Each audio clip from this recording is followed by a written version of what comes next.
हर पीर से जुमा अपने फेवरेट शो न्यूज़ आई को यूट्यूब पर देखने के लिए डॉन न्यूज़ के ऑफिशियल यूट्यूब चैनल पर आइए, उसको सब्सक्राइब कीजिए और बेल आइकन को प्रेस कीजिए।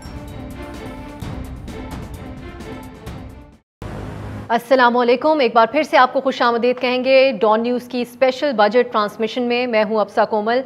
वफाकी हुकूमत ने अब 8,487 अरब रुपए का वफाकी बजट पेश कर दिया है। वफाकी वजीर ख़जाना शौकत तरीन ने अपोजिशन के शदीद एहतजाज और शोर शराबे के दौरान बजट तकरीर की, जो आप लोग भी टीवी पर मुलाहिजा कर रहे होंगे अब से कुछ देर पहले।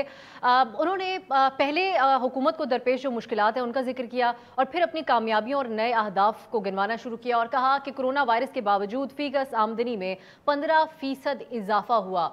उन्होंने ऐलान किया कि गरीब आदमी की मुश्किलात कम करने के लिए कम से कम उजरत 20,000 रुपये माहाना की जा रही है और वफाकी सरकारी मुलाजिमीन की तनख्वाहों में 10% इजाफा किया जाएगा। तमाम पेंशनर्स की पेंशन में 10% इजाफा किया जाएगा। ये दो ऐलानात भी बड़े अहम थे क्योंकि आज सरकारी मुलाजिमीन का जिस वक्त बजट पेश हो रहा था तो उस वक्त भी बहुत ही शदीद तरीन किस्म का एहतजाज जारी था। वज़ीर ख़जाना ने बताया कि टेली मवासलात पर फेडरल एक्साइज ड्यूटी की शरह में 17% और 16% कमी की तजवीज़ है। अगले साल के लिए मौशी तरक्की का हदफ 4.8 पर रखा गया है।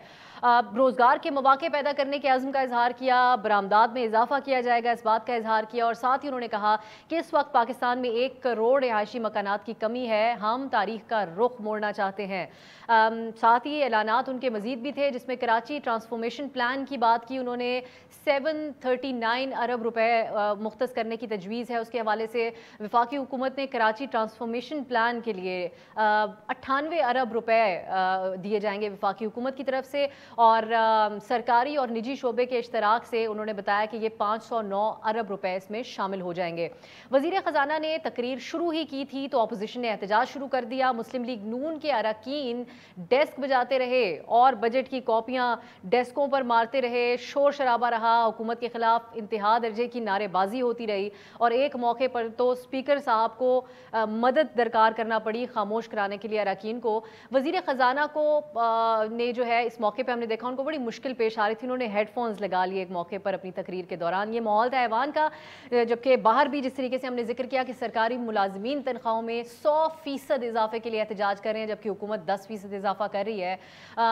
कारोबारी जो तबका है उनके नुमाइंदे भी बताया कराची, लाहौर और दीगर शहरों में के चैम्बर ऑफ कॉमर्स में बड़ी स्क्रीनों के ऊपर इसको तकरीर को सुन रहे थे। उनके क्या रिएक्शंस आएंगे ये भी थोड़ा हमें वक्त के साथ साथ पता चलता रहेगा। हुकूमत ने इस बजट में कई इक़दामात, ये एक आम ख्याल है कि अपनी साख को बेहतर करने के लिए इस वक्त किए हैं। कुछ लोग इस ख्याल का भी इजहार कर रहे हैं ये जो बजट है ये अगले इंतखाबात को मद्देनज़र रख कर हुकूमत ने इसको तरतीब दिया है, इसको इलेक्शन बजट भी करार दिया जा रहा है। इस पर हम बात करेंगे अपनी इस ख़ास ट्रांसमिशन में तफसीली तौर पर। मेरे साथ मौजूद हैं मारूफ इकोनॉमिस्ट हुसैन हैदर साहब और मुजम्मिल असलम साहब इस्लामाबाद स्टूडियो में हमारे साथ हैं। आप दोनों का बहुत बहुत शुक्रिया।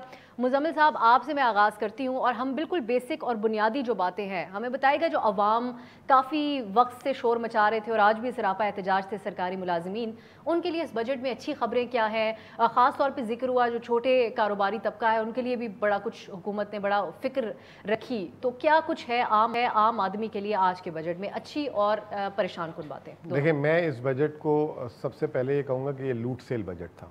और क्यों लूट सेल में, जब आपको पता है ना, जब एक ब्लैंकेट सेल लगती है, पाकिस्तान में तो नहीं लगती, यूरोप में, यूएस में लगती है, क्रिसमस में लगती है, समर्स में लगती है और उसमें हर चीज़ एवरीथिंग प्राइस डाउन वाली चीज़।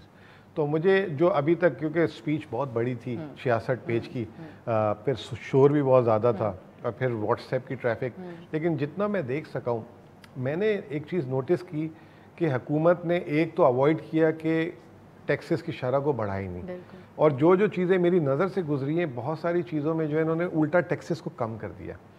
तो इनका फोकस जो था ना, वो फोकस ये था कि हर जगह से टैक्स को कम करके आवाम के जो टैक्स का बोझ से जो महंगाई होती थी एटलीस्ट अपने एंड से उसको कम करें।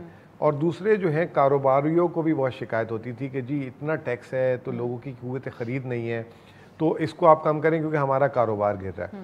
दूसरा जो मैंने इस बजट, मैंने बड़े बजट किए हैं, 15-16 बजट किए हैं। हम हमेशा से बजट में बोलते थे ये तो टेक्सटाइल बजट लग रहा है, ये जो है बड़े कारखानों का बजट लग रहा है, फर्टिलाइज़र वाली कंपनियों का बजट लग रहा है। तो हमेशा आम आदमी जो है ना, अब मेरे ख्याल से जब बजट सुनता है ना, तो वो सिर्फ घबराहट में सुनता है कि कल से मेरा कितना इजाफी खर्चा बढ़ने वाला है, या कल से मेरा कौन सा नया टैक्स। तनख्वाहदार बेचारा वो सोचता है कि अभी मेरा इतना टैक्स कट रहा है, कहीं ये ना हो कि और टैक्स कटना शुरू हो जाए। आम आदमी जो जिसका टैक्स नहीं कटता, वो सोचता है कि कहीं बिजली ना महंगी हो रही हो, कहीं जो है खाने पीने की चीज़ें ना महंगी हो रही हो। तो आज हमने देखा कि बजट में चाहे दवाइयाँ हों, चाहे जूते हों, चाहे मशीनरी हो, हर चीज़ में हुकूमत ने टैक्स उसके खाम माल में कम किया। दूसरी तरफ आमदनी बढ़ाने की तरफ फोकस किया कि तनख्वाहें बढ़ा दी, पेंशन बढ़ा दी, मिनिमम वेज बढ़ा दी। और उसके साथ जो सबसे बड़ी चीज़ है, जो हम सारों की शिकायत है, ख़ास तौर पे बिजनेसमैन की, कि वो जो टैक्स वाले आते थे और गुंडागर्दी करते थे, आपको हरास करते थे और फिर आपसे जो है पैसे पकड़ लेते थे, जिसकी वजह से बहुत सारे लोग कहते थे काम ही नहीं करना भाई, इस मुल्क में बहुत मुश्किल है ये मुल्क। तो वो जो है इन्होंने उसको तो ताला लगा दिया कि कोई टैक्स नोटिस नहीं देगा जो लोग टैक्स दे रहे हैं। तो ये एक बहुत बड़ी इंकरेजमेंट है। आज मैं समझता हूँ कि आप जब आपकी बजट स्पीच के बाद ऑपोजिशन को बहुत मुश्किल होगी चीज़ें ढूंढना। लोग यही कहेंगे कि आम आदमी अभी भी सिर्फ 10% क्यों तनख्वाह बढ़ाई, महंगाई तो 20% बढ़ी है। ऑपोजिशन तो और शुरू भी कर, मैं हुसैन साहब को भी शामिल कर लेती हूँ। बुनियादी जो आप कमेंट्स कर रहे हैं इसके अंदर, ऑपोजिशन ने वो शोर शराबा न सिर्फ कौमी असम्बली के अंदर किया, बल्कि उसके बाद भी प्रेस कॉन्फ्रेंसेज हमारे नाजरीन मुलाहिजा कर ही रहे हैं। हुसैन साहब, मुजम्मिल साहब इसको लूट सेल बजट करार दे रहे हैं। आपकी नज़र में आवाम के लिए कैसा पाया आपने इस बजट को? जी शुक्रिया साहब। देखिए, सबसे जो एक अच्छी चीज़ जो महसूस हुई वो ये थी कि एक तो देखिए वक्त पे जो सुना जा रहा था कि 4 बजे गालिबन जो है वो प्रोग्राम स्टार्ट हो जाएगा, तो ये एक अच्छी चीज़ हुई कि इन्होंने वक्त पे तकरीर स्टार्ट की। मेरे ख्याल से जो सारा सिलसिला है वो वक्त पे कंप्लीट कर लिया, वरना यूजली अक्सर औकात अगर आप देखें तो बजट की स्पीचेस में काफ़ी देर सवेर होती है, तो वक्त को बर्बाद किए बगैर मुकम्मल इन्होंने कर दी गुफ्तगू। अब देखिए दूसरी जो एक इंटरेस्टिंग चीज़ है वो ये है कि 2 पर्सपेक्टिव हैं किसी भी ये जो एक एक्सरसाइज होती है पूरी बजट की। इसके अंदर जैसी बात है काफ़ी सारी निटी-ग्रिटीज़ होती हैं और तफसीली फाइनेंस बिल, और उसके अंदर काफ़ी सारी डिटेल्स होती हैं।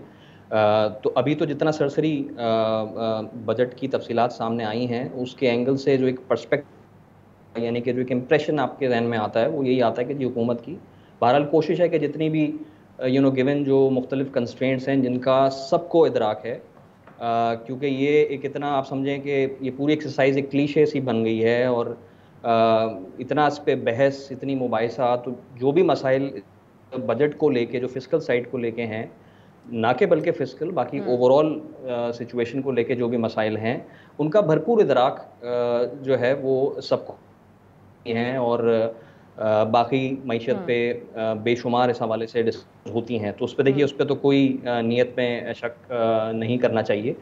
तो एक इम्प्रेशन जो बज़ाहिर गया है वो ये है कि हुकूमत की बज़ाहिर इंक्लिनेशन है कि किसी भी तरह ग्रोथ और मुल्क में कुछ बेहतरी लाई जाए।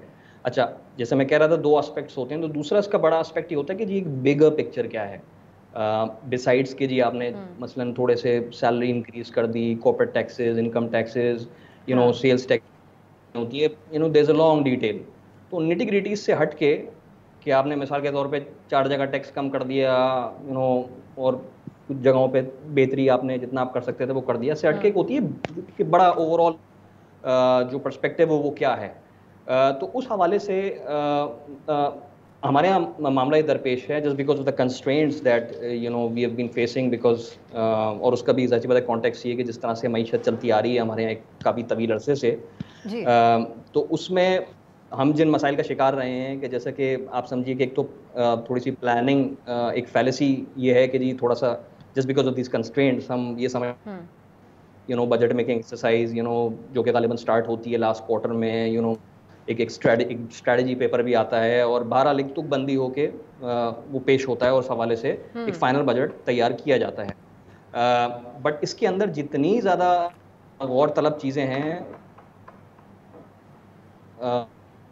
और एक बड़ा पर्सपेक्टिव थोड़ा मिसिंग चला जाता है जस्ट बिकॉज ऑफ दैट। तो आपकी आवाज भी ब्रेक हो रही है, और मतलब चीजों पे हम जाएंगे एक एक करके, एक एक। जी जी, मुझे थोड़ी सी आपकी आवाज़, मैं चाहूँगी कि अब वो थोड़ी फिक्स हो जाए आवाज़, ताकि हम सही तरीके से आपको सुन सकें। मुजम्मिल साहब को भी मैं शामिल कर लेती हूँ। मुजम्मिल साहब, हुकूमत ने पहले जो आदादो शुमार बताए, तो बहुत से इकोनॉमिस्ट ने भी उसको अपोज किया, और अपोजिशन का तो ऑब्वियसली काम है कि वो अपोज करें गवर्नमेंट को, लेकिन आपने उसको काफ़ी एक्सप्लेन करने की कोशिश की पिछले कुछ दिनों में। अब ये तो वाजे है कि अब ग्रोथ की तरफ जाना चाह रहे हैं, ताकि हदफ जो है 4.8 का वो हासिल किया जाए। एक तो 4.8 का हदफ कितना रियलिस्टिक है सारी चीज़ों को देखते हुए, फिर दूसरा आप IMF वाले मामले को भी ज़रा इस पर भी बात कीजिएगा, क्योंकि अब गवर्नमेंट के मुज़ाकरात उनके साथ जारी हैं। फवाद साहब का बयान थोड़ी देर पहले मैं सुन रही थी, वो कहते हमारा और IMF का मौक़िफ़ तो एक ही है, कुछ अंदाज वो जो बात करते हैं उसका मुख्तलिफ है। तो हुकूमत दोनों चीज़ों को लेकर किस तरीके से साथ चलेगी? आपने मेरा माइंड रीड कर लिया लगता है, क्योंकि मैं ये IMF वाली बात को ही सोच रहा था कि जब नेक्स्ट टाइम आप मेरे पास आएंगी तो मैं इस पे डिस्कस करूं, and this is more important, क्योंकि बजट से पहले आप अखबारें पढ़ रही हो, करंट अफेयर्स के प्रोग्राम देख रही हो, अपोजिशन को जब सुन रही हो आप, तो आप वो जो है बिलावल साहब को सुन रही हो, PTIMF पता नहीं बोलते रहते थे, वो मरियम औरंगज़ेब और ये लोग सारे कि ये IMF के लोग हैं, IMF का वज़ीर ख़जाना है, IMF का स्टेट बैंक गवर्नर है, यही पॉलिसी बना रहे हैं हमारा तो कुछ नहीं है। और फिर उससे पहले जो है कुछ अखबारात जो लीड करते हैं, ये जो बिज़नेस न्यूज़ लगाते हैं, तो वो ये कह रहे थे IMF ने कहा कि बिजली बढ़ा दो, IMF ने कहा कि इसको टैक्स इतना बढ़ा दो, लेकिन कहा तो था, उन्होंने माना नहीं हुकूमत। आज अगर आप बजट देखें तो उल्टा इन्होंने उसका रिवर्स कर दिया। तो जो एक ये गवर्नमेंट टैग लेके चल रही थी पिछले 2 साल से, बदनामी का दाग जिसे कहते हैं आम आदमी, वो आज उन्होंने अपना ना सिर्फ दाग धोया, बल्कि इन्होंने बताया कि हम अब जो है हम इकोनॉमिकली इंडिपेंडेंस की तरफ जा रहे हैं। और जो है वो मैंने कुछ TV प्रोग्राम्स कल से जो है कोई 17-18 किए हैं, तो हर जगह एक सवाल ज़रूर आ रहा था कि शायद पाकिस्तान को वॉशिंगटन की तरफ से सपोर्ट हो रही है, और ये जो है क्योंकि अफ़गानिस्तान का मैटर है। देखिए बात ये है कि मैं काफ़ी दिनों से मिसाल देता हूँ, कभी किसी को बोल देता हूँ पिक्चर की, कि अगर पिक्चर मूवी हिट हो गई है ना, तो उसमें ये नहीं बोलो कि ये गाने खराब थे इसके, मूवी हिट हो गई है, ठीक है ना। और अगर वो हो भी रहा है तो हिट हो गया। हाँ, अगर क्रिकेट मैच आप जीत गए ना, तो अगर एक आदमी ने गलती की है ना, तो ये ना बोले यार वो उसने अच्छे रन नहीं किए थे, स्लो खेल रहा था। लेट्स सेलिब्रेट दैट फर्स्ट, ठीक है ना। उसके बाद अब आ जाए कि अब आप ये कहेंगे जी वो वॉशिंगटन से मोहब्बत आ रही है, पॉलिटिकली हो रहा है। नो, आपका at the end of the day मैं ये कहता हूँ there is no free lunch, there is no free lunch. सिर्फ जो है आपको अपने जो है खाते देखने हैं। गवर्नमेंट ने ये जो बजट बनाया है जी, अगर आप उसको देखें तो उस पे वो अपने खसारे को ये सारी चीजें करने के बाद नीचे ला रही है। IMF को ये मैसेज दिया गया जी। आपने मैं ब्रेक की तरफ जाऊंगी, मैं चाह रही हूँ यहीं से आप IMF वाली बात को हम यहीं से कंटिन्यू करें, लेकिन मुजम्मिल साहब कह रहे हैं इस वक्त सेलिब्रेट किया जाए। अभी हम हुसैन साहब से पूछेंगे कि हम सेलिब्रेट करें या थोड़ी आगे की भी फिक्र कर लें एक ब्रेक के बाद।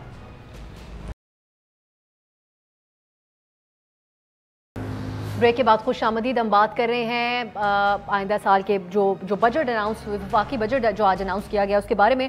इंट्रो में कुछ चीज़ें आपको बताई थी, कुछ मज़ीद भी बता देती हूँ जो हुकूमत के ऐलानात हैं। एक तो डैम्स के हवाले से ऐलानात किए गए हैं, फिर उसके अलावा एहसास प्रोग्राम के तहत 1 दर्जन से ज़ायद प्रोग्रामों के आगाज़ का ऐलान किया गया है। चावल, गंदम, कपास, गन्ने, दालों की पैदावार बढ़ाने के लिए 2 अरब रुपए मुख्तस करना, और इसके अलावा दीगर तरक्याती पैकेजेस के भी ऐलान किया गया है। इसी पर हम बात कर रहे हैं सब मामलात के ऊपर। IMF के साथ क्या फ्यूचर हो सकता है, फिर टैक्स कलेक्शन के हवाले से जो अहदाफ रखे जा रहे हैं हुकूमत की तरफ से वो किस हद तक काबिल अमल है। हुसैन साहब, आपका एक कमेंट इस पे मैं लेना चाहूँगी। जो नए टैक्स कवानीन जो हैं उसका इत्तलाक किस हद तक इम्पॉर्टेंट होगा। अब IT, ई-कॉमर्स, इलेक्ट्रिक कार्स, इनको टैक्स नेट में लाने की बात हुकूमत की तरफ से की जा रही है, जो कि यकीनन एक बड़ा अहम हिस्सा हो सकता है टैक्स जो रेवेन्यू कलेक्शन है उसके अंदर।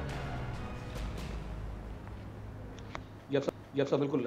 मैं एक क्विकली बस आपसे थोड़ा शायद बात हो रही थी, मैं मैसेज शायद अक्रॉस नहीं अपना पहुंचा सका था। मैं what I was trying to say is कि देखिए जो निटी-ग्रिटीज़ हैं उसमें एक इंक्लिनेशन, एक जो हुकूमत की तरफ से कोशिश है वो नज़र आ रही है, और उसमें को कसूरवार ठहराने की ज़रूरत नहीं है। अगेन एक कंस्ट्रेंट माहौल में सारी बजटिंग हो रही होती है। कहने जो बड़ी पिक्चर है ना वो उस हवाले से स्टिल देयर इज़ अगेन उस हवाले से कोई चीज़ बज़ाहिर नज़र नहीं आ रही है जो आउट ऑफ द बॉक्स हो, या जिससे कोई रजीम चेंज नज़र आए, महसूस आए, जो कि हमें कुछ ऐसा अंदेशा दे रही हो कि जी अगले आने वाले 5 सालों की हुकूमत ने कोई ऐसा डायरेक्शन सेटिंग की तरफ कुछ इस तरफ इंडिकेट किया है कि जिससे हम कहें कि जी कोई ब्रॉडर चेंज आने वाला है फिस्कल साइड पर। अब इसमें मिसाल के तौर पे सूरत हाल ये है कि आप देखें, जैसे एक शेर है कि जी मंजर एक बुलंदी पर और हम बना सकते, अर्श से परे होता काश के मकाम अपना, के पर्सपेक्टिव तो देखें आसान होता है और हुकूमत को सेकंड करना, बट अगर आप कि जैसे मोटे मोटे नंबर्स अगर आप देखें जो डेवलपमेंट एक्सपेंडिचर में, अगेन नीयत जरूर हुकूमत ने उसमें शो की है, जिस तनासुब से डेवलपमेंट एक्सपेंडिचर उन्होंने बढ़ाने की बात की है, अर्बन प्लानिंग की तरफ बहुत सारी चीजें हैं, जिन सेक्टर्स का भी आप नाम ले रही हैं, there is a long list, क्योंकि ऑन अ लाइटर नोट जी जैसे लॉन्ग लिस्ट है जी, अभी हमने सब चीजों का जिक्र नहीं किया। जी जी, तो मैं बेसिकली कहना चाह रहा हूँ कि उसमें जो ब्रॉडर इश्यूज हैं, मसलन टैक्स वाइडनिंग की बात है, मसलन प्रोग्रेसिव टैक्सेशन की बात है, बहुत सारी चीज़ें लकूनाज है, कल्चरल इनकम टैक्स उस पर कोई डिस्कशन नहीं हुई है, मतलब ये तमाम वो मौजूआत हैं जो जिनकी एक तवील अरसे से डिस्कशन हो रही है एट लेंथ, तो इसका अदराक सबको है, इसमें कोई ऐसी चीज़ नहीं है कि हम इस प्रोग्राम में कोई ऐसी चीज़ तजवीज़ कर दें जो हुकूमत जिससे कहे कि हमारी आंखें खुल गई हैं, तो तमाम चीज़ों का अदराक जो है वो सबको है। इट्स जस्ट दैट उसमें बज़ाहिर ये जो मैं आपको एक छोटा सा एक नुक्ता इस पे पेश करूं कि डेवलपमेंट एक्सपेंडिचर का जो टारगेट है ये मीट होना, मुझे फिस्कल स्पेस इतनी शदीद टाइट नज़र आ रही है कि ये फुलफिल होता हुआ मुझे नामुमकिन नज़र आ रहा है, बिल्कुल। बट अगेन मैं इस पे तनकीद नहीं कर रहा हूं, इतना आपको नजर कि हुकूमत ने जी बिल्कुल सारे जो इजाफी टैक्सेशन अगर आप सिंपल नंबर देखें तो मोटा नंबर होता है एफबीआर जी, तो एफबीआर के अगर आप मुजम्मिल साहब का भी एक तो आप जी बता दीजिए जी, मुकम्मल कर लें हुसैन साहब। जी जी आप मुकम्मल कर लें जी, बस मैं बेसिकली सिंपली कह रहा था कि अगर आप एफबीआर का ही जी,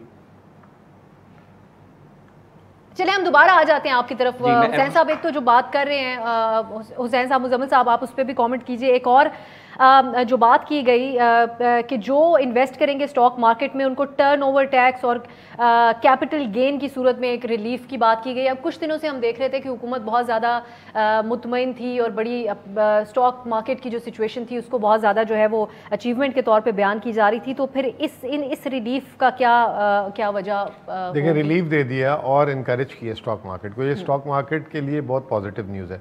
अच्छा, स्टॉक मार्केट अक्सर लोग आपके टीवी में बैठ के लोग इसको सिर्फ एक कहते हैं कि जी ये ब्रोकर बड़े लोगों के लिए। स्टॉक मार्केट का जो बेसिक फंक्शन है ना, एक कंपनी है अगर उसको कारोबार करना है तो एक उसको सरमाया उधार ले सकता है बैंक से, और एक जो बैंक में नहीं जाना चाहता तो वो स्टॉक मार्केट उसके साथ पार्टनर बनने के लिए तैयार हो जाती है और स्टॉक मार्केट उसको जो है पैसा दे देती है और उसके हिस्से ले लेती है। तो वो एक बड़ा प्रोडक्टिव वे है कि कारोबार को पैसा वहाँ से रेस करने के लिए, तो स्टॉक मार्केट को उस पस मंज़र से देखना चाहिए। अच्छा, जो पैसा बिजनेस वाले को देगा तो अगर उसके मुनाफे पे ज़्यादा टैक्स लगेगा तो कहेगा मुझे फ़ायदा क्या, मुनाफा आ रहा है इधर से हुकूमत टैक्स लेके जा रही है, तो मैं यहाँ कारोबार में सरमायाकारी नहीं करता। जब उसका टैक्स कम होगा तो वहाँ पर वो सरमाया फेंकेगा और वो इवेंचुअली कारोबार को जाएगा, और कारोबार जो है फिर जब लगेंगे तो रोज़गार और सारी चीज़ें, मुल्क की GDP बढ़ेगी। मैं ना थोड़ा सा एक चीज़ और ये कहूँ कि I like to give credit, जो अभी ये जो रीसेंट चेंज हुई, एक तो आज तरीन साहब का जो है एज अ फर्स्ट मतलब मेड इन बजट था, मैं इनका बड़ा नाकिद रहा हूँ, मैं इनकी अपॉइंटमेंट से इतना ज़्यादा खुश भी नहीं था। और मैंने खान साहब को बोला भी था, कहीं आपने जैसे अभी अपने इब्तिदाइया में भी बोला कि शायद ये इलेक्शन बजट था, तो मैंने उनको यही बोला था कि कहीं आप इलेक्शन जीतने के लिए तो नहीं अपना ओपनर चेंज कर रहे और ये कर रहे। लेकिन दूसरी तरफ आप एक क्रेडिट दें, ये जो इनकी जो इंफॉर्मेशन मिनिस्ट्री की जो टीम है, ख़ास तौर पे जो फ़ारूक हबीब की मैं बात करूँगा, उसने बहुत इंटीग्रेट किया सारों को और ही इज़ वेरी डायनेमिक। और जो आज जो मुल्क में पॉजिटिविटी, देखिए इकॉनमी में पता क्या समझता हूँ, it's all about sentiments, positivity. जैसे एक बंदे का मूड होता है ना, अगर मूड अच्छा है तो वो कहता है आज मेरी तरफ से ट्रीट, तो इकोनॉमी में सेंटिमेंट क्रिएट करना होता है। और आई थिंक कि ये जो नई इंफॉर्मेशन टीम आई है इन्होंने सबको जेलिन करना शुरू कर दिया। और देखते हैं कल स्टॉक मार्केट कहां पर होगी। हम ब्रेक की तरफ जाते हैं और वापस आके हुसैन साहब पूछेंगे कि जितने ऑप्टिमिस्टिक मुजम्मिल साहब नजर आ रहे हैं क्या वो भी हैं इसके ऊपर, और क्या उनको भी लगता है कि ये इलेक्शन बजट है या नहीं, कि क्या पॉपुलर फैसले किए गए हैं या हकीकी फैसले किए गए हैं। जानेंगे एक ब्रेक के बाद।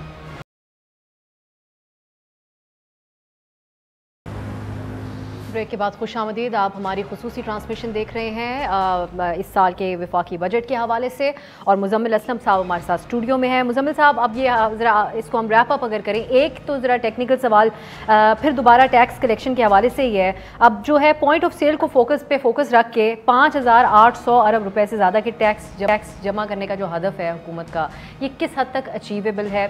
और ओवरऑल आप क्योंकि माशाल्लाह बहुत पॉजिटिव हैं इस बजट के हवाले से, और आज से नहीं बजट आने से पहले से हैं, तो आपका फिर अवाम को आप क्या इस जो आज का बजट है इस हवाले से मुतमईन कुन क्या बातें हैं जिसका आप जिक्र करना चाहिए? देखिए, मैंने आपसे शुरू में कहा था ना लूट सेल, तो लूट सेल में तो एक तो जो खरीदारी करता है उसको फ़ायदा हो जाता है। लोगों के यूजुअली जहन में ये होता है कि ये दुकानदार का सामान नहीं बिक रहा तो शायद इसलिए इसने कीमत नीचे कर ली, अब बेचारे का नुकसान हो रहा है। एक्चुअली अगर आप किसी बिजनेसमैन से पूछें ना तो वो जो है सेल में जितना कमाता है ना शायद वो नॉन सेल में नहीं कमाता। उसमें उसके ऑड साइज़ भी बिक जाते हैं, नीले पीले रंग भी बिक जाते हैं, जो सामान होता है सब जो है ना लूट मार करके लोग ले जाते हैं। बाद में कहते हैं चलो एक साइज़ छोटा ही है ना, बड़ा ही है, चला लेंगे गुजारा, लेकिन उसका जंग भी बिक जाता है उसमें ना, और ही एंडेड अप बीइंग रिच, या उसका फ़ायदा हो जाता है। तो इसको इसी कॉन्टेक्स्ट में देखें कि हुकूमत ने अभी जो टैक्सेस कम किए हैं, मुराद दी हैं, आगे पॉजिटिविटी दी है, लोगों को इनकरेज किया है। अब वो इनकरेज किया है कि आप अब ज़्यादा काम करें। अगर आप 8 घंटे काम करते तो 10 घंटे काम करें, ज़्यादा कमाएंगे, अब हम आपको टैक्स कम लगा रहे हैं। तो जब वो सारे मिल के करेंगे तो हुकूमत ने एक तरफ टैक्स कम किया लेकिन उसको वॉल्यूम बड़ा मिल जाएगा, और जब वॉल्यूम बड़ा मिल जाएगा तो ऑटोमेटिकली वो जो है टैक्स अपना अचीव कर लेगा, नंबर एक।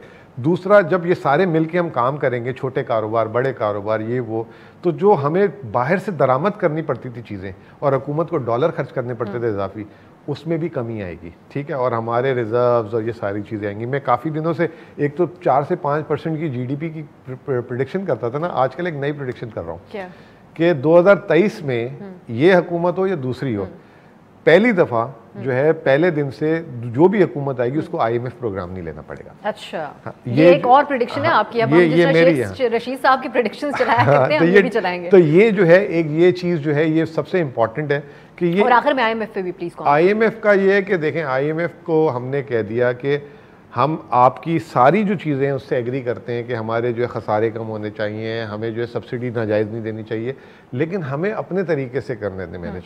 अगर कोई मुझे कहे कि यार तुम्हें अपना वज़न लूज़ करना है, और लेकिन साथ ये बताए कि नहीं तुमने इस वक्त खाना नहीं खाना, इस वक्त मैं ये कहूँगा भाई मैं वज़न लूज़ करके मैं भाग के कर लूँ ट्रेडमिल से, या मैं जो हूँ डाइटिंग से कर लूँ, वज़न लूज़ करके देना है मैंने आपको। तो गवर्नमेंट ये कह रही है कि हम आपको वज़न, हम बहुत मोटे हो गए हैं, हम वज़न लूज़ करके देते हैं आपको, लेकिन आप हमें ये नहीं बताएं सुबह इतने बजे उठ के दौड़ लगाओ और ये करो वो और करो। ये IMF के लिए काबिल कबूल होगा या नहीं, ये तो वक्त ही बताएगा। बहुत बहुत शुक्रिया आपका मुजम्मिल असलम साहब। हुसैन हैदर साहब भी हमारे साथ मौजूद थे। अभी जाते हैं, इस ट्रांसमिशन का सिलसिला जारी रहेगा। जब हम वापस आएंगे तो डॉक्टर शाहिद हसन सिद्दीकी साहब, मारूफ इकोनॉमिस्ट हैं, वो हमारे साथ होंगे। उनसे जानेंगे कि वो कैसे देखते हैं इस बजट को। हमारे साथ रहिए।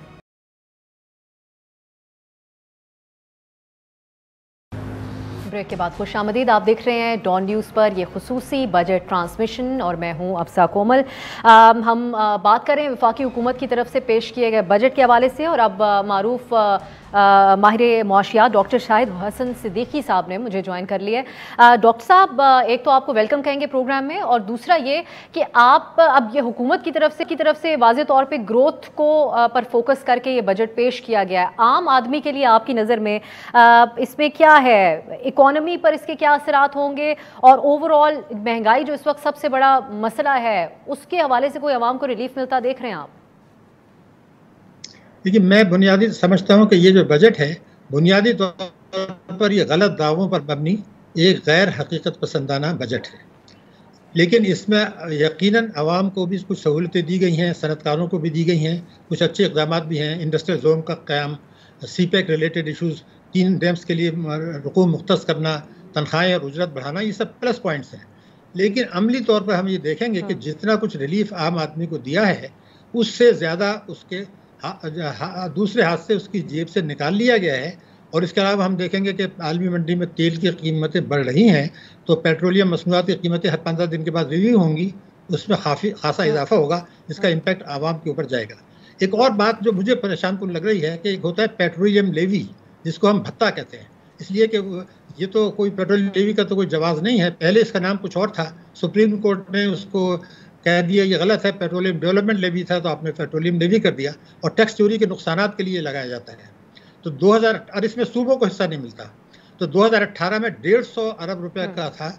इस साल इन्होंने अब जो अगले साल के लिए 610 अरब रुपए का ये पेट्रोलियम लेवी रखी है। इसका मतलब ये है कि जब पेट्रोल के नर्ख बढ़ेंगे, दालें, सब्जियां, गोश्त, ट्रांसपोर्ट के किराए, सनतों की पैदावारी लागत, सब चीज़ें बढ़ जाएंगी। तो ये तो एक 610 अरब का आवाम के साथ, सनतों के साथ ज्यादती है।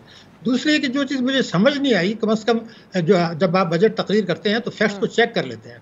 ये उन्होंने कहा शौकत तरीन साहब ने कि वो पिछली हुकूमत ने शरह सूद को कम करके मईशत को नुकसान पहुंचाया। ये बात इस हद तक सही है कि अगर जब हुकूमत गई थी तो अफरात ज़र जो था वो 4-4.5% था और शरह सूद 7% था, यानी शरह सूद ज़्यादा थी, उसको उन्होंने कहा कि कम रख के नुकसान पहुंचाया। लेकिन आज जो सूरत हाल है वो ये है कि स्टेट बैंक ने मार्च से जुलाई तक शरह सूद 13.25 से कम कर दिया आपने, जो है 7%। इसका अब महंगाई जो है वो है 10.9%। तो ये तो 4% मनफी है आपका। तो अगर वो तबाही थी तो फिर ये क्या है? एक तो बुनियादी सवाल ये है, क्या है फिर? इसलिए कि आप क्यों इतना कम रखते हैं? और गवर्नर स्टेट बैंक ने फखरिया कहा कि दुनिया में किसी ने इतनी कम नहीं की जितनी हमने की है। तो क्या खुदा न खास्ता पाकिस्तान में सबसे ज्यादा नुकसान हुआ था? लेकिन उसके साथ जो दूसरी हरकत की है, जो तबाहकुन है, क्योंकि आपका सवाल अवाम के लिए है, तो ये था कि फरवरी 2020 में अगर आप चले जाएं तो 2 करोड़ से ज़्यादा लोग हैं, 2 करोड़ से ज़्यादा बचत खातेदार, उनको मुनाफा मिल रहा था उस वक्त 11.25, यानी 11,000 अरब रुपए साल, एक साल के ऊपर। स्टेट बैंक ने 3 महीनों के अंदर उसको कम करके कर दिया 5.5%। तो इस तरह एक साल में 500 अरब रुपया उनसे वापस खींच लिए गए हैं। तो सवाल ये कानून की खिलाफ वर्जी है। Banking companies ordinance 26A, banking companies ordinance 40A और आपका आईन पाकिस्तान की शिक 3, क्योंकि ये खाते हैं नफा नुकसान की शिरकत में। तो 500 अरब रुपए तो आप उनको से खींच चुके हैं, अब मजीद खींचेंगे। पेट्रोलियम लेवी 610 रुपए का आपने भत्ता लगा दिया। तीसरी चीज़ ये है कि अभी ये जो बजट आया है इसमें खुशनुमा अल्फाज ज़्यादा हैं और बहुत से गोशे छुपा लिए गए हैं, जैसे माजी में होता था। तो जैसे जैसे वक्त गुजरता जाएगा, जो इन्होंने तकरीर में नहीं बताया फाइनेंस बिल में आएगा, वो भी सामने आएगा। फिर पेट्रोलियम कीमतें बढ़ती रहेंगी, वो भी सामने आएगा। तो बेसिकली ये है कि इससे आम आदमी को नहीं मिलेगा और मईशत को जो हमारे चैलेंजेस हैं मेरे ख्याल से वो बरकरार रहेंगे। जी, वो आपकी नज़र में बरकरार रहेंगे। और डॉक्टर साहब, आपको जो ख्यालात का इजहार आप कर रहे हैं और ब्रेक से पहले जो हमारे यहाँ गुफ्तगू हो रही थी उसमें मुझे बड़ा फ़र्क नज़र आ रहा है। अब आप जो हुकूमत है उन्होंने ease of business, ease of doing business के बारे में बड़ा फोकस रखा है और बड़ी बात वज़ीर ख़जाना भी करते आ रहे थे। अब ब्रेक से पहले भी जो हमारे पैनलिस्ट थे उनका इस बात पर बड़ा अहम समझ रहे थे इसको कि जो आम जो छोटा कारोबारी तबका है उसके लिए बड़ी मराहत है, हुकूमत ने उस पर बहुत ज़्यादा फोकस किया है। आप इसको कैसे देखते हैं? देखिए, मैं आपसे एक बात बता दूँ, अगर पाकिस्तान में आपको गुर्बत और बेरोज़गारी ख़त्म करनी है तो उसका एक तरीका है, लीपापोती नहीं चलेगी। देखिए, पाकिस्तान में कोई 70,000 बोरोअर अकाउंट्स हैं, 70,000। उन्होंने 7,000 अरब रुपए से कर्जे लिए हुए हैं, जो 22 करोड़ की आबादी का में 88% ऑफ टोटल लोन्स हैं। उनको आपने बहुत फ़ायदा पहुंचा दिया है। अगर आपको आवाम के लिए कुछ करना है तो एक ही तरीका वाहिद जो मैं आपको अभी बता देता हूँ। देखिए, पाकिस्तान में लाखों लोग हैं, प्लम्बर, इलेक्ट्रीशियन, कारपेंटर, हाउस वाइफ्स, घरेलू खवातीन, छोटे किसान। अब मैं ये चाहता हूँ कि आप उनको 200 अरब रुपए के कर्जे बैंकों से दिलाएं, कम से कम 75,000, 1 लाख, जो भी जिसकी है। लेकिन बैंक उनको कर्जे इसलिए नहीं देते छोटे लोगों को, यानी छोटे कारोबार वालों को, कि उनके पास देने के लिए कुछ नहीं होता जमानत। तो मैं ये चाहता हूँ कि जो आपने एहसास प्रोग्राम है उसमें से 50 अरब रुपये आप अलग कर लें, यहाँ ले आएँ, और जो 200 अरब के आप कर्जे एक साल में तमाम बैंकों से दिलवाएं। उसमें ये करें कि अगर एक आदमी को जो है 2 लाख रुपया कर्जा चाहिए है तो 1.5 लाख कर्जा दें और 50,000 रुपये उसको आप दे दें एहसास प्रोग्राम से। तो और शर्त ये होगी कि अगर वो कर्जा वापस करता है तो ये 50,000 वापस। यानी हम एहसास प्रोग्राम को रिस्क कमाने का जरिया बनाना चाहते हैं, गदागर हम नहीं बनाना चाहते। और इसमें हुकूमत की जेब से एक पैसा भी नहीं जा रहा। तो ये जो अगर 200 अरब के आप कर्जे देते हैं तो ये तो कुल कर्जों का 1% भी नहीं है। तो 2 साल के अंदर गुर्बत और बेरोजगारी और महंगाई में ज़बरदस्त कमी आएगी। इसके अलावा कोई तरीका ऐसा नहीं है जो हमने देखा है 1900 पाकिस्तान बनने के बाद से अब तक कभी गुर्बत में सही मानों में कभी पायदार नहीं हुई। और जितनी भी पॉलिसियाँ हुकूमतें बनाती हैं, खासतौर से 93 के बाद से एक ही नारा होता है सबके, वो पुरानी आप निकाल के देखें। इससे पहले 6 हुकूमतें आई, उन्होंने क्या कहा, मईशत हमें मिली तबाहाल, मईशत हमें मिली दिवालिया। 6 हुकूमतों ने कहा था। हमने IMF से कर्जा लेके मईशत मुस्तहकम किया, अब मईशत मुस्तहकम हो गई, अब हम गिरोथ की तरफ जाएंगे। और जैसे ही अगली हुकूमत आई वो फिर बहरान की कैफियत में IMF के पास एग्जैक्टली 7वीं हुकूमत भी वही कर रही है, वही नारे, वही दिवालिया कि पाकिस्तान की मईशत दिवालिया। अब मुझे एतराज़ ये है कि क्या पाकिस्तान कभी वाकई दिवालिया हुआ? नहीं। उसकी वजह मैं आपको बता दूं, जब पिछली हुकूमत का खात्मा हुआ IMF के पास हम गए हैं 1 साल के बाद, या 1 साल के बाद से ज़्यादा गए हैं। मेरा सवाल ये कि अगर वाकई दिवालिया थे तो फिर 1 साल तक आपने इंतजार क्यों किया? और आप कहते रहे हम तो IMF के पास नहीं जाएंगे, और नहीं गए। 1 साल तक हमने जिंदा रह गए ना। तो अपने मुल्क को दिवालिया नादहिंदा कह के सारी दुनिया के सामने आप क्या मैसेज दे रहे हैं? उसका नतीजा क्या है मैं आपको बता दूं। उसका नतीजा ये हुआ कि 2018 का जो माली साल था, जब पाकिस्तान में डिस्टर्ब कंडीशंस थी, आपको पता है हुकूमत बदलने वाली थी, $5 अरब की सरमायाकारी आई थी 1 साल में। इस हुकूमत के 2 साल और 9 महीने में मजमूई बैरूनी सरमायाकारी जो आई है वो आई है $3 अरब। तो $11 अरब का ही झटका लग गया। देखिए अप्रैल में एक अजीब खेल हुआ। इसी अप्रैल में वो ये हुआ कि इस पूरे साल में एक पैसा भी नहीं आया था स्टॉक एक्सचेंज में पोर्टफोलियो इन्वेस्टमेंट। अचानक $2.7 अरब आ गया। उसकी वजह से स्टॉक एक्सचेंज ऊपर चला गया। बिल्कुल। अभी आप हफ्ते पहले देखा था कि कुछ महीने पहले कि अफराद जो बाहर से पैसा आया था, चंद हफ्तों में 39% मुनाफा कमाया उन्होंने, सालाना नहीं, चंद हफ्तों में। और वो पैसा बाहर चला गया, स्टॉक के नीचे चला गया। उस वक्त भी हमने कहा था कि स्टॉक एक्सचेंज जो है हमारी दुनिया की बेहतरीन है, अब भी कह रहे हैं। तो ये छोड़ें, आप हकीकत में बात करें। ये हम तस्लीम करते हैं कि पाकिस्तान की मईशत में बहुत सकत है। पाकिस्तान के लोग जफाकश हैं, मेहनती हैं, पाकिस्तान की ज़रख़ेज़ ज़मीन है, हमारे पास वसाइल हैं, हमारे पास गवादर पोर्ट है। तो हम इन चीज़ों को डेवलप करने के बजाय IMF के पोती ये कर लिया वो कर लिया। बुनियादी चीज़ ये है कि हम कब सही पॉलिसी अपनाएंगे। अब मैं बता रहा हूँ, ये बजट जो है इमरान खान साहब ने 10 नुकाती एजेंडा मंशूर था, उससे 100% इनहराफ है। तो उन्होंने तो ये कहा कि मैं 100 दिन के अंदर, उनके अल्फाज से 100 दिन के अंदर अदल पर, इंसाफ पर मबनी टैक्सों की पॉलिसी हम नाफिज कर देंगे। इसका मतलब यह है कि मईशत दस्तावेजी होगी, हर किस्म की आमदनी पर टैक्स होगा, पेट्रोलियम लेवी 0 और GST जो 17% पर है वो आ जाएगा 7.5%। तो आप देखें तो महंगाई कम होती, आवाम की तकलीफ कम होती है और ग्रोथ 7 से 8% हो जाती है। अगर ये आप नहीं करते तो फिर लीप अप होती है जो कत्ता कलामी की आपसे माजरत डॉक्टर साहब, बड़ी आप अहम बातें आपने की हैं सारी, और मेरे पास क्योंकि वक्त है। लेकिन डॉक्टर शाहिद हसन सिद्दीकी साहब का वाज़ेह मौक़िफ़ ये है कि उनकी नज़र में ये गैर हकीकत पसंदाना बजट है, अहदाफ हैं हुकूमत की तरफ से। लेकिन ब्रेक से पहले मुज़म्मिल असलम साहब जो हमारे साथ बैठे हुए थे, तो वो इसको बहुत ज़्यादा पॉजिटिव नज़र से देख रहे थे इस बजट को, और वो समझते हैं बड़ा रियलिस्टिक गोल्स हैं गवर्नमेंट के। अब आने वाला वक्त हमें बताएगा कि किस तरीके से मामला डेवलप होंगे। मुझे इजाज़त दीजिए आज के लिए, खुदा हाफिज़।